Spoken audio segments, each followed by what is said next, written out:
Everyone, আমি শাহেরি। নিডর শালি ভ্লগের নতুন একটি ভিডিওতে আপনাদের অনেক অনেক স্বাগত জানাই। আশা করছি আপনারা সকলেই ভালো আছেন, আমরাও খুব ভালো আছি। আবার নতুন একটা সকালে নতুন একটা ভ্লগ নিয়ে চলে এলাম। আর এই ভ্লগটা কিন্তু প্রথম থেকে শেষ পর্যন্ত দেখতেই হবে, কারণ এই ভ্লগটা ভীষণ ইন্টারেস্টিং হতে চলেছে। কোথায় যাচ্ছি, কী জন্য যাচ্ছি সেটা তো অবশ্যই শেয়ার করব। তার আগে বলে রাখি, একদম সকালটা দেখাতে পারিনি, কারণ অনেক তাড়াহুড়োর মধ্যে ছিলাম। একে তো আমাকে একা পুরো জার্নিটা করতে হতো, সেজন্য একাই রেডি হতে হয়েছে। আর নিরয় শুধুমাত্র আমাকে ওই সামনে পর্যন্তই ছাড়তে এসেছিল, মানে অটো ধরিয়ে দিতে এসেছিল। তারপর বাকিটা আমি একাই এসেছি। আর অটো ধরে তো আমি ফার্স্টে স্টেশন এসেছিলাম, আর লোকাল ধরেছিলাম। যা লোকালগুলো ভিড় ছিল কি বলবো।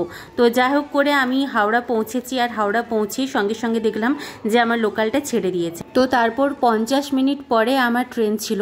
কি আর করব, দাঁড়িয়েছিলাম আর সঙ্গে কিছু চিপস কিনে নিয়েছিলাম, কারণ এতটা রাস্তা আবার লোকালে যাব তো খেতে তো পাবেই। আর সকাল সকাল চা বিস্কিট ছাড়া কিচ্ছু খেয়ে আসা হয়নি, তো সেজন্য কিছু চিপস কিনে নিয়েছিলাম আর জলের বোতল। তারপরে দেখলাম যে লোকাল চলে এসেছে। এবার বলি যে আমি ঠিক কোথায় যাচ্ছি। আমি যাচ্ছিলাম মেদিনীপুর, তাও আবার একা জার্নি করছিলাম। আর এই প্রথম আমি হাওড়া থেকে একা যাচ্ছি। পুরো হাওড়া থেকে কেন বলবো, বৈদ্যবাটি থেকে আমি পুরোপুরি একা যাচ্ছি। তো কি কারণে যাচ্ছি সেটা এবার বলি। আমি যাচ্ছিলাম এক দিদি, মানে দিদিও বলতে পারেন আবার বন্ধুও বলতে পারেন, তার আইবুড়ো ভাত খাওয়াতে। মানে তাকে আমরা সব বান্ধবীরা মিলে আইবুড়ো ভাত খাওয়াচ্ছিলাম, সেজন্যই আমি এতটা দূর থেকে যাচ্ছিলাম। এক প্রকারের রিইউনিয়ন বলতে পারেন, কারণ আমার বিয়ের পর এতগুলো মাস পর আবার ওদের সাথে দেখা হচ্ছে। আবার সবার সাথেই দেখা হচ্ছে এরকমটাও নয়, যতজনের সাথে দেখা হচ্ছে ততটাই আনন্দ আর কি।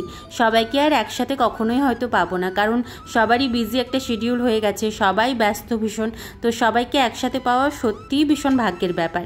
যাই হোক, কথা বলতে বলতে দেখুন আমি কিন্তু মেদিনীপুর পৌঁছে গেছি, যেটা আমার সব থেকে পছন্দের জায়গা এবং যেখানে আমার সব থেকে বেশি সময়টা কেটেছে, সব থেকে ভালো লাগার জায়গা যেটা বলতে পারেন। এমনিতেই মেদিনীপুর নামটা শুনলেই মনের মধ্যে হাজারটা স্মৃতি ভিড় করে আসে। আর সেখানে মেদিনীপুরে আমি দাঁড়িয়ে আছি, কত রকমের স্মৃতি, কত স্মৃতি মাথার মধ্যে গিজগিজ করছে, বুঝতেই পারছেন। তো চলুন, আমি কিছুটা অবশ্যই দেখানোর চেষ্টা করব মেদিনীপুর শহরটা কীরকম, আর তার সাথে সাথে অনেক কিছু মেমোরিজ আপনাদের সাথে শেয়ার করব। আমি স্টেশন থেকে বাইরে বেরিয়েই আবার টিকিট কাউন্টারে ঢুকে গিয়েছিলাম। কেন বলুন তো, কারণ আমাকে তো আবার ফিরতে হতো, সেজন্য একদম রিটার্ন টিকিটটা কেটে নিয়েছিলাম। এই হলো গিয়ে মেদিনীপুর স্টেশন, যেখানে অনেক স্মৃতি জড়িয়ে আছে আমার। এই সেই জায়গা যেখানে বন্ধুদের সাথে হই হই করে টিকিট কেটে ট্রেনে উঠে পড়তাম বাড়ি ফেরার জন্য। আবার এই সেই জায়গা যেখানে ফিরে এলে একটু মন খারাপ থাকতো, কারণ বাড়ি থেকে ফিরে আসছি বলে। আবার এই সেই জায়গা যেখানে টিকিট না কেটে ট্রেনে উঠে পড়েছি, কখনো টিকিট কাউন্টারে প্রচণ্ড ভিড় আর টিকিট কাটতে গিয়ে ট্রেন মিস করেছি, আরও অনেক স্মৃতি। আমি স্টেশন থেকে নেমে চলে গিয়েছিলাম মিষ্টি দোকানে, ওখান থেকে মিষ্টি কিনলাম। কারণ প্রথমে আমি যাব এক বান্ধবীর বাড়িতে, বান্ধবী ঠিক না বোনই হয়। তো সেই বোনের মা মানে আমাদের কাকিমা প্রচণ্ড ভালোবাসেন সবাইকে, আমাকেও খুব ভালোবাসেন, আর আমিও ওনাকে ভীষণভাবে শ্রদ্ধা করি। তো যখনই ওর বাড়ি গেছি, মানে ওই বান্ধবী বা বোনের বাড়ি গেছি, ততবার কাকিমা আমাকে এত ভালোবেসে যত্ন করে খাইয়েছে। এবং আমার আইবুড়ো ভাতের তো কোনো ভিডিও সে সময় বানানো হয়নি, কারণ তখন অতটাও ভেবে চিন্তে দেখিনি যে কি ভ্লগ বানাবো বা আদৌ বানাবো কিনা, সেজন্য কোনো রকম কিছু করা হয়নি। তো সেগুলো শেয়ার করতে হয়তো পারবো না, কিন্তু সত্যি সেদিনটা ভীষণভাবে আমার কাছে স্পেশাল ছিল। কারণ কাকিমা নিজে হাতে রান্না করে আমাকে খাইয়েছিলেন, আমাকে শাড়ি দিয়েছিলেন পরার জন্য। এমনকি আমরা তারপরে যে রেস্টুরেন্টে খেতে গিয়েছিলাম, সেখানেও কিন্তু কাকিমার গয়না পরেই আমি গিয়েছিলাম। আর কাকিমার এত সুন্দর ব্যবহার, এত ভালোবাসেন, সত্যি মানে না ভালোবেসে থাকা যায় না। তো এই জায়গাগুলো পেরোচ্ছিলাম আর আমার কত স্মৃতি মনে পড়ছিল, যে আমি এদিকে টিউশন পড়াতে আসতাম, তো মাঝে মাঝে টোটো করে নিতাম, কখনো হেঁটে আসতাম। তারপরে রিঙ্কির সাথে আমি দেখা করেই যেতাম। রিঙ্কি হচ্ছে আমার সেই বোনের নাম, যার বাড়িতে আমি এখন যাচ্ছি। এই যে দেখুন বাইকটা দাঁড় করানো আছে না, ওখানটাতে দাঁড়িয়ে যাবেন। হ্যাঁ, ওটা পেটিয়ে দাঁড়াবেন জাস্ট।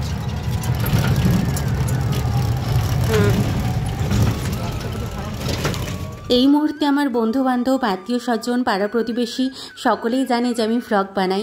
আর ওরা তো এইভাবে হ্যাবিচুয়েটেড নয় যে সারাক্ষণ ভ্লগে থাকবে বা ভিডিও অন করে থাকবে, সেজন্য একটুখানি এম্বারেসড হচ্ছিল।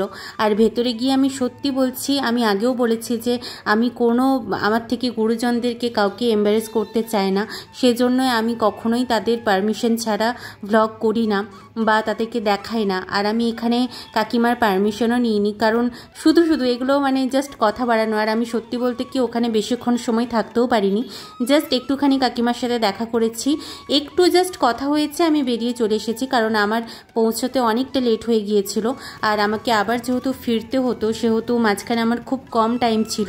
আর এই কম টাইমের মধ্যেই আবার রেস্টুরেন্টে যাওয়া, তারপর সেখানে সবাই পৌঁছেও গিয়েছিল, সেখানেও তো অ্যারেঞ্জমেন্ট ছিল। আমাদের নিজেদেরকে হয়তো কিছু করতে হতো না, কিন্তু ওদের তো সাজাতে টাইম লাগতো, খাবার আসতে টাইম লাগতো, সেজন্য তাড়াহুড়ো করে বেরিয়ে পড়েছিলাম। যাই হোক, কথা বলে চক্করে তো আমি দেখাতেই পারছি না যে কোন জায়গাটা কি।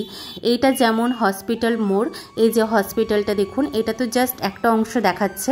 এটা মেদিনীপুর হসপিটালের পিছনের দিকের গেট, সামনের দিকের গেট দিয়ে হয়তো যাব না। তো এখানে মানে একটা জিনিস খুব ভালো লাগে আমার, সেটা হচ্ছে যে কোনো গলি দিয়ে যান, আপনি যেখানে যেতে চাইবেন ঠিক সেখানে পৌঁছে যাবেন, হারিয়ে যাওয়ার কোনো ভয় থাকে না। যাই হোক, আমরা কথা বলতে বলতে চলে এলাম ফুডিয়ানাতে। এটা হচ্ছে জজ কোর্টে। যারা জজ কোর্ট মেদিনীপুর সম্পর্কে জানেন তাদের তো আলাদাভাবে পরিচয় করে দিতে হবে না। তো আমরা ফুডিয়ানাতে পৌঁছে গেছি, আর আমরা যাওয়ার আগেই দেখলাম বাকি 4 জনে চলে এসেছে, মানে যার আইবুড়ো ভাত সে আর বাকি 3 জন।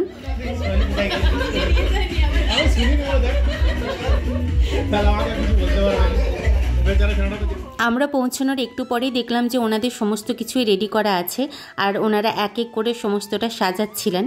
আমার আইবুড়ো ভাতটা কিন্তু পুরোপুরি সারপ্রাইজ ছিল, আমি কিচ্ছু জানতাম না।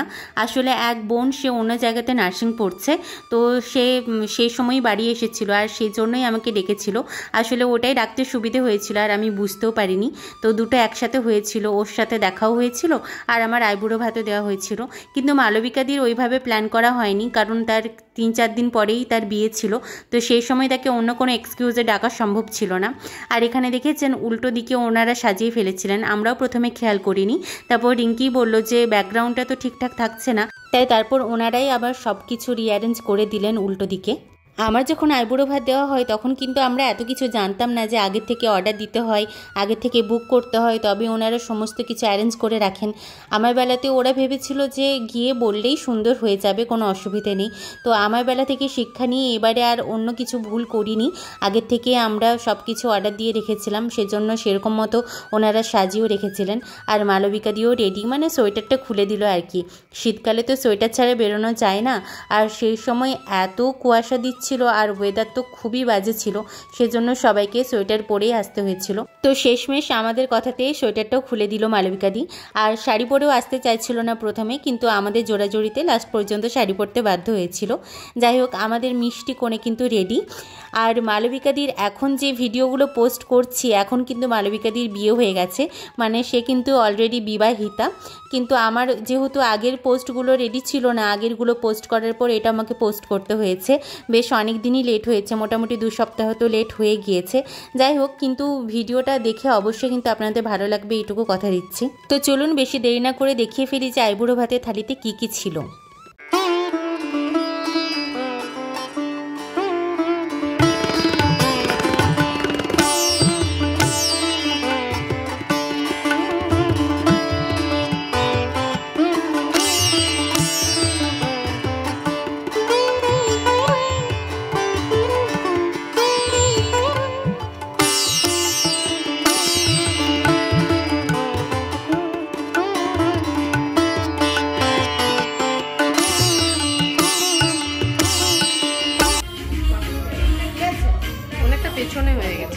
আমি প্রথমেই বলেছিলাম যে আমার ক্ষেত্রে কিন্তু এত কিছু অ্যারেঞ্জমেন্ট করা ছিল না, সেহেতু আমাদের ক্ষেত্রেও কিন্তু এটা প্রথম এক্সপিরিয়েন্স। তো আমরা সত্যিই জানি না কিভাবে বরণ করতে হয়, আগে কি দিতে হয়, সেহেতু আমাদেরকে বলে বলে দিচ্ছিল, মানে যে জানে সেই বলে দিচ্ছিল।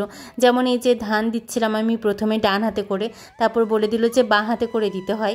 তো সব কিছুই যেহেতু আমাদের কাছে নতুন ছিল, আমরাও ভীষণ এক্সাইটেড ছিলাম, হেসে আমরা কুটি কুটি হয়ে যাচ্ছিলাম।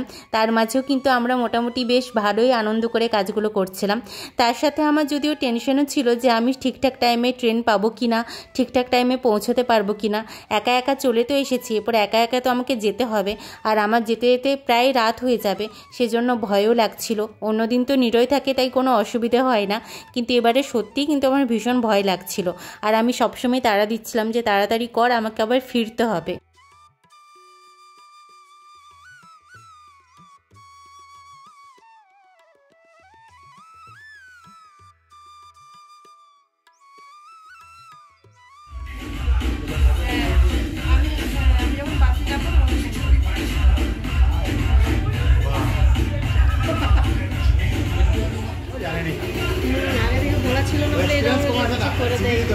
ওকে নাও।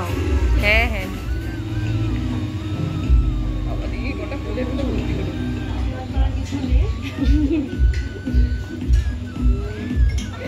আসছি।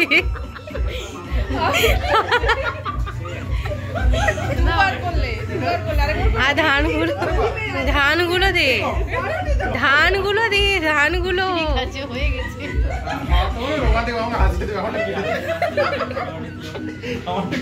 অপটু হাতে মোটামুটি আমাদের বরণ করাও শেষ, সেজন্য ওনাদের বরণ ডালাটা ফেরত দিয়ে দিলাম।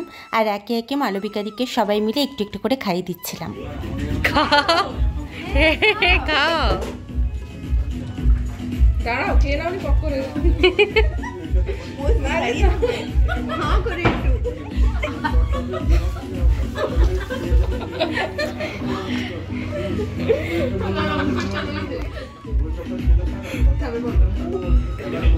যেটা সবাই ওটাই নেই, ভাতটা মাখিয়ে খাও, ভাতটা নেই যে কোনো একটা খাওয়া না।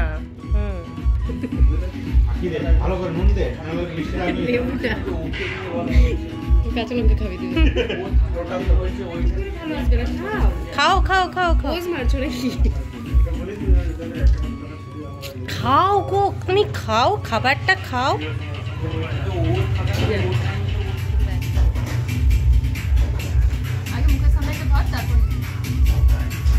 ঠিক আছে হয়েছে, নাও খাও।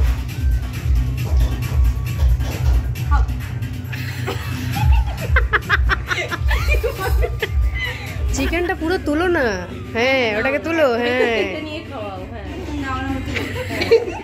খাও, হা করো।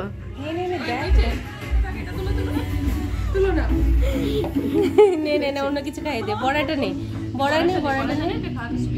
মালবিকাদিকে খাওয়ানো আমাদের কমপ্লিট, এবার পালা আমাদের নিজেদেরও খাবার। তো আমরা কি কি অর্ডার করেছিলাম চলুন দেখে নিই। 3 প্লেট নিয়েছিলাম ফ্রায়েড রাইস আর 2 টাইপের চিকেন। এত কম খাবার কেন নিয়েছিলাম জিজ্ঞেস করবেন তো, আসলে মালবিকাদি তো সবটা খেতে পারবে না, সেজন্য আমরা কম করে অর্ডার দিয়েছিলাম যাতে কোনো কিছু খাবার নষ্ট না হয়। বেশি অর্ডার দিয়ে দিলে আমরা সত্যি খেতে পারি না, আর খাবার নষ্ট করা আমরা কেউই পছন্দ করি না, সেজন্য যতটা লাগবে আমরা ততটাই অর্ডার দিয়েছিলাম। আসলে আমরা প্রথমে 2 প্লেটই অর্ডার দিয়েছিলাম ফ্রায়েড রাইস, তারপর দেখলাম না আরেক প্লেট লাগবে। আর মালবিকাদি সবটা একবারেই খেতে পারবে না, এমনিতেও কোনো মানুষের পক্ষে পুরোটা খাবার একসাথে খাওয়া সম্ভব নয়। তারপর এমনিতেই বিয়ের কনেরা অনেক দিন ধরে খেতে থাকে, সেজন্য তাদের ওই খাওয়ার প্রতি ইন্টারেস্টটা অনেকটাই কমে যায়। সবার ক্ষেত্রে এটা হয়, সেজন্য তারা নামমাত্রই খায়, বাকিটা তাদের পড়েই থাকে। আর আমরা খাবার যেহেতু নষ্ট করব না, সেজন্য মেপে ঝেপেই আমরা খাবার নিয়েছিলাম। আর এই খাবার ভাগ করে দেওয়া দেখে আমার যে কত কিছু মনে পড়ে যাচ্ছিল কলেজ লাইফের মেমোরিজ। আমরা এইভাবেই কিন্তু খাবার ভাগ করে খেতাম। জানেন তো, আমরা না ক্লাস শুরু থেকে ওয়েট করতাম কখন টিফিন টাইম আসবে, আর টিফিন টাইম এলেই আমরা একসাথে মিলে একসাথে হই হই করে খাবার খেতাম। যে বাড়ি থেকে যাই খাবারই নিয়ে আসুক না কেন একসাথে মিলেমিশে খেতাম। আর আগের থেকে আমরা ঠিক করেও রাখতাম যে একদিন হয়তো মুড়ি পার্টি হলো, সেদিন সবাই দায়িত্ব নিয়ে নিল কে কী জিনিস আনবে, ব্যাস তারপর মুড়ি মেখে মুড়ি খাওয়া হলো। আমি যেহেতু মেসে থাকতাম সেহেতু মেস থেকে বিশেষ কিছু আমি নিয়ে যেতে পারতাম না, মাঝে মাঝে ম্যাগি চাউমিন এগুলো নিয়ে যেতাম, কিন্তু বেশি কিছু নিয়ে যেতে পারতাম না। তবে রোজই স্পেসিফিক জায়গা থেকে খাবার আসতোই, যেমন রিঙ্কির বাড়ি থেকে কাকিমা দুর্দান্ত খাবার বানায়, সেজন্য টিফিন বক্স খুললেই কিন্তু টিফিন বক্স পুরো খালি হয়ে যেত। আর অর্পিতাদি মাঝে মাঝে নিয়ে আসতো তার শাশুড়ি মার হাতে বানানো চাউমিন, কি দুর্দান্ত যে খেতে হতো কি বলবো। যাই হোক, এইভাবে কিন্তু আমাদের প্রতিটা দিন দারুণ কাটতো। গল্প করতে করতে দেখুন চলেও এলাম আমরা স্টেশনে। আর ওই বন্ধুই ছেড়ে দিয়ে গেছিলো আমাকে, বন্ধু আর বন্ধুর ওয়াইফ। ওরা আমাকে ছাড়তে এসে বললো যে না, তুই একা একা কেন দাঁড়িয়ে থাকবি, চল তোর সাথে আমরাও স্টেশনে যাই। তো ওরা অনেকক্ষণ দাঁড়িয়েছিল, কারণ আমার ট্রেন প্রচুর লেট ছিল। আমি প্রথমে 3:18 ট্রেনটা ধরবো ভেবেছিলাম, কিন্তু এত লেট হয়ে গিয়েছিল আমাদের খাবার ওখানে, সেজন্য ভাবলাম যে না, 3:18টা বাদ দিলাম, 4:05 আমি ধরবো। কিন্তু 4:05 ট্রেনটা এলো 5:06। মানে বুঝতে পারছেন কত লেট, পুরো 1 ঘন্টা লেট। তো ওরা তো কিছুতেই যেতে চাইছিল না, 0.5 ঘন্টা 40 মিনিট তো ওরা আমার সামনে ছিলই। তারপর আমি জোর করে পাঠিয়েছিলাম, কারণ ওদের বাড়ি ছিল ঝাড়গ্রামে। মেদিনীপুর থেকে ঝাড়গ্রাম বাইকে যেতে 1 ঘন্টা তো লাগেই, তো সন্ধে হয়ে আসছিল, এমনিতেই শীতের সময়, সেজন্য আমি জোর করে ওদের পাঠিয়ে দিলাম। তারপর আমি আবার ট্রেনে উঠে বসলাম। এই প্রথমবার আমি একা একা পুরো হাওড়া থেকে মেদিনীপুর গেলাম, আবার মেদিনীপুর থেকে হাওড়া ফিরে এলাম। এখন আমি নেমে যাব, হাওড়া স্টেশন ঢুকে গেছি। মানে পুরো জার্নিটা পুরো নিজের একার হলো। সত্যি একা একা কোথাও গেলে কিন্তু অনেক কিছুর অভিজ্ঞতা হয়, তাই না? আজকে সারাদিনে বাড়ি থেকে অনেকবার ফোন করেছে, নিরয়ও অনেকবার ফোন করেছে। তো নিরয় তো হাওড়াতে আনতে আসার কথা ছিল আমাকে, কিন্তু আমি লাস্টে বারণ করলাম, কারণ ওর হচ্ছে পিকনিক ছিল। আর সারা দিন পিকনিকে আনন্দ করার পর ও টায়ার্ড থাকে, সেজন্য আমি ভাবলাম যে ওকে আসার দরকার নেই। আর আমি তো পুরোপুরি রাস্তা জানি, আর যখনই ট্রেনে উঠি মোটামুটি লেডিসে উঠি, তো ভয়ের কিছু থাকে না। আমি বৈদ্যবাটিতেও ওকে আসতে বারণ করেছিলাম, কারণ রাত বেশি হয়নি, 9টা মতো বাজছিল। কিন্তু আমি স্টেশনে নামার আগেই দেখলাম যে ও একদিকে আড়ালে দাঁড়িয়ে আছে, যাতে আমাকে সারপ্রাইজ দিতে পারে। কিন্তু আমি ঠিক দেখে ফেলেছিলাম, তো দেখলাম যে দূরে এখন দাঁড়িয়ে আছে। ও হয়তো বুঝতে পেরেছিল যে আমি ঠিক দেখতে পেয়ে যাব, সেজন্য আর লুকিয়ে থাকেনি, নয়তো ওই পিছন দিকে লুকিয়েছিল অনেকক্ষণ ধরেই। দুজনে মোটামুটি নিজেদের জায়গাতে দারুণ আনন্দ করেছি, দারুণ খাওয়া দাওয়া করেছি। সেজন্য রাত্রেবেলা দুজনেরই কোনো খিদে পাবে না, কিন্তু কিছু তো খেয়ে ঘুমোতে হবে, সেজন্য বাইরে থেকে রুটি সবজি কিনে নেব। তো আজ এই পর্যন্তই, আবার দেখা হবে নতুন কোনো ভিডিওতে। অবশ্যই কিন্তু জানাবেন ভিডিওগুলো কেমন লাগছে। সকলে ভালো থাকবেন এবং সুস্থ থাকবেন।